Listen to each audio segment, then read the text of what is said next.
Hello, Vande Mataram students. How are you all of you? I'm very good and safe, and I hope you also are very good and safe. So in this video today we are going to learn chapter 4 of your history portion, which one is how the traders become rulers, यानी कि जो व्यापार करने आए थे वो शासक कैसे बने.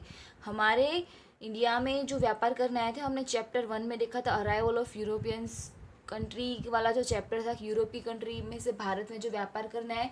तो उस चैप्टर में हमने यहाँ तक लर्न किया था कि अंग्रेज़ों हमारे भारत में व्यापार करने आए थे, लेकिन उन्होंने वेस्ट बंगाल में अपना शासन ले लिया था और बहुत सारे इंडिया के पार्ट्स में अपना शासन ले लिया था. उसके बारे में पूरा चैप्टर है. अभी यहाँ पे हमें ब्रिटिश रूल और इंडिया के बारे में लर्न करना है. ओके, तो शुरू करते हैं chapter.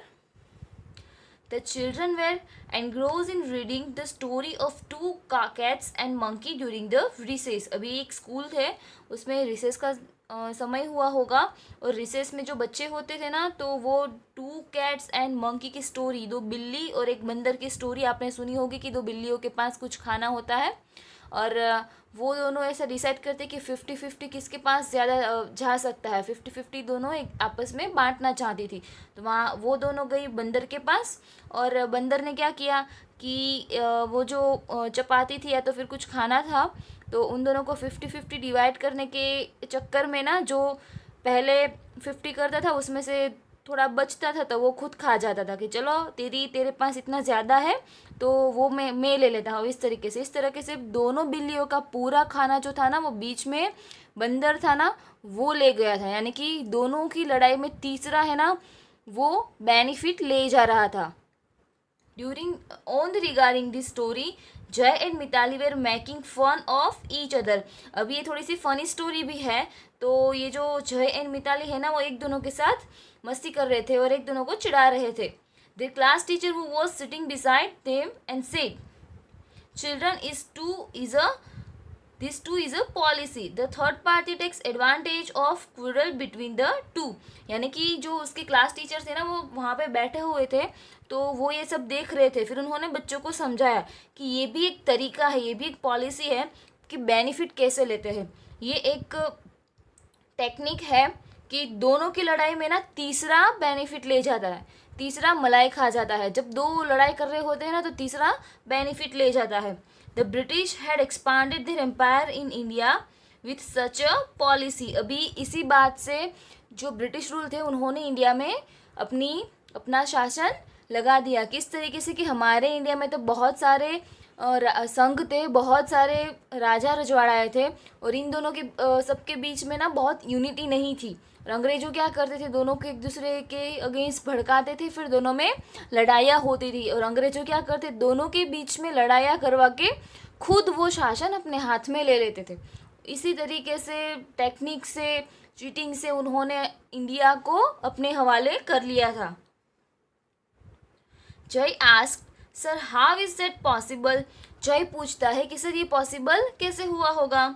The class teacher replied, let us go to class and where I will explain about how the British came to India and establish the rule over the Indians. अभी उसके sir बोलते हैं कि चलो अभी हम क्लास में जाते हैं और क्लास में जाने के बाद मैं आपको सिखाऊंगा, अदरवाइज सिखाऊंगी कि किस तरीके से ब्रिटिश जो थे उन्होंने इंडिया के ऊपर शासन ले लिया, इंडिया का शासन अपने हाथ में ले लिया.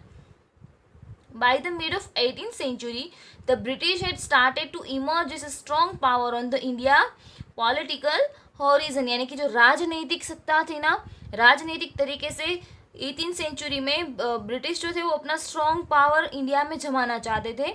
Do you know that the British came to India only for trade. तो क्या आप जानते हो कि ब्रिटिश जो थे वो भारत में सिर्फ व्यापार करने के लिए आए थे. Initially they took permission to trade in Indian state. और उन्होंने इसलिए भारत के राज्यों में व्यापार करने की परमिशन ली थी. Then how did they become the rulers of entire India. अभी जब कोई हमारे इंडिया में व्यापार करने आया था तो उनको यहाँ पे आके व्यापार ही करना चाहिए, राइट. भारत को हड़पने की क्या ज़रूरत थी. ये भी एक क्वेश्चन होता है कि वो व्यापार करने के लिए आए थे और इनिशियली लीगली उन्होंने भारत में व्यापार करने की परमिशन ली थी कि हम भाई यहाँ पे आएंगे और व्यापार करेंगे. तो फिर वो यहाँ के शासक कैसे बने, भारत में उनका शासन कैसे आया. The history of British rule arouses many such questions. To serve their economic interests, they increased their political hold on India with use of British diplomatic tactics. अभी अंग्रेजों का जो मेन एम था ना, वो सिर्फ हमारे इंडिया में व्यापार को बढ़ाना और बहुत सारी मनी अर्न करना ही था. इसीलिए उन्होंने अपनी राजनीतिक वर्ग लगाई, राजनीतिक टेक्निक लगाई और राजकारण की मदद से वो इंडिया की सत्ता पूरे हाथ में ले लिया ताकि पूरा जो ट्रेड है वो उनके हाथ में आ जाए. अभी देखो यहाँ पे एक मैप दिया है हमें. ये सा मैप हमने चैप्टर 1 में भी लर्न किया था कि समय जैसे जाता है इसी तरह से उनका एक्सपांशन इंडिया में बढ़ता जाता है. 1798 है, वहाँ पे देखो पिंक कलर का ये सारा जो पोर्शन है, तब तक ये पूरा ब्रिटिश रूल का शासन है, तब इतनी ही जगहों में था. उसके बाद 1805 में ये पर्पल कलर है, तो यहाँ पे नॉर्थ इंडिया और south India, north India and south India, इस जगहों पे उनका शासन है. अभी 1836 में अभी ये सारी जगहों पे तो है, लेकिन उन्होंने यहाँ पे भी देखो मुंबई और भोपाल, देखो गुजरात का थोड़ा सा साउथ वाला पार्ट उनके हिस्से में है. उसके बाद 1856 में जो येलो पार्ट है यहाँ पे नागपुर, उसके बाद यहाँ पे कंधर, काबुल, अफगानिस्तान, पेशावर, पंजाब, सिंध, बहुत सारी जगह पे उनका शासन है. अभी देखो यहाँ पे ये पिक्चर कैसे दिखाया है पता है आपको? ये अंग्रेज़ों है, ये उनकी नज़र है, और उनकी नज़र देखो कहाँ पे, सिर्फ एक जगह पे नहीं, पूरे इंडिया पे है कि ये पूरा ये जो प्रॉस्पेरिटी कंट्री है ना, एकदम समृद्ध देश, वो हमारे हाथ में कैसे आए और उसका पूरा खजाना हमारे हाथ में कैसे आए, हम यहाँ के राजा कैसे बने, ये उनकी नज़र है. यहाँ पे पिक्चर से हमें ये समझाया जाता है कि देखो उनकी कैसी नज़र हमारे भारत पे है कि वो भारत में व्यापार करना चाहते थे, ट्रेडिंग पर्पस के लिए ही आए थे, लेकिन भारत में आके उन्होंने देखा कि ये बहुत ही रियली बहुत ही समृद्ध देश है, और इसी तरह से उन्होंने धीरे धीरे धीरे धीरे करके पूरे इंडिया में ना अपना शासन ले लिया. राइट. अभी यहाँ पे नीचे थिंक में एक क्वेश्चन दिया है. If today foreign companies come for trade in India can they establish their power. यानी कि अगर आज के ज़माने में, आज के समय में कोई फॉरेन कंपनी यहाँ पे भारत में आती है व्यापार के लिए, ट्रेड पर्पस के लिए, तो क्या वो अपनी सत्ता यहाँ पे एस्टैब्लिश कर सकती है, अपना शासन यहाँ पे कर सकती है? तो क्या कर सकती है? जी नहीं, बिल्कुल नहीं कर सकती, क्योंकि अभी हम इंडिपेंडेंट है. इंडिया की जो पब्लिक है, सारे इंडियन सिटीज़न है, वो रिपब्लिक है, इंडिपेंडेंट है, और हमारे यहाँ पे डेमोक्रेटिक शासन चल रहा है, लोकशाही शासन. कोई राजा रजवाड़ाओं का शासन नहीं है कि ये जगह इसकी, यहाँ का राजा ये, और जैसे ये चाहेंगे वैसे यहाँ पे शासन होगा. पहले हमारा इंडिया इस तरीके से नहीं था, राजाओं के हाथ में था. और तब क्या होता था कि एक दूसरे के साथ किसी की बनती नहीं थी. बहुत कम ऐसे राजा थे जिनकी दूसरे राज्यों के साथ मित्रता होती थी. और अंग्रेज़ों जो थे, ब्रिटिशर जो थे ना, वो उन्होंने इसी बात का फ़ायदा उठाया था कि अंदर अंदर उन्होंने फ़ाइट करवाई थी, राजाओं के बीच में उन्होंने फ़ाइट करवाई, और बीच में उन्होंने अपना बेनिफिट ले लिया, सत्ता हाथ में ले ली. जैसे मंकी एंड कैट की स्टोरी में होता है कि दोनों के लड़ाई में जो तीसरा होता है ना, वो मलाई खा जाता है. राइट.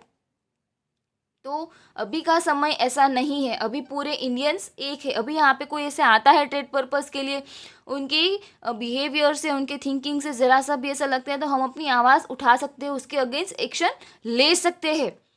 तो अभी कोई भी बाहर की जो सत्ता है वो ट्रेड पर्पस के लिए आए और भारत को अपने हाथ में लेना चाहे तो वो ऐसा अभी नहीं कर सकते. ओके. यहाँ पे हमने इंट्रोडक्शन का कुछ पोर्शन लर्न किया, और यहाँ पे हमने ये जो ब्रिटिशरों का जो एक्सपांसन है वो धीरे धीरे ईयर बाय ईयर कैसे बढ़ रहा है उसके बारे में हमने देखा. ओके. आगे का जो पोर्शन है वो हम नेक्स्ट वीडियो में लर्न करेंगे. वंदे मातरम.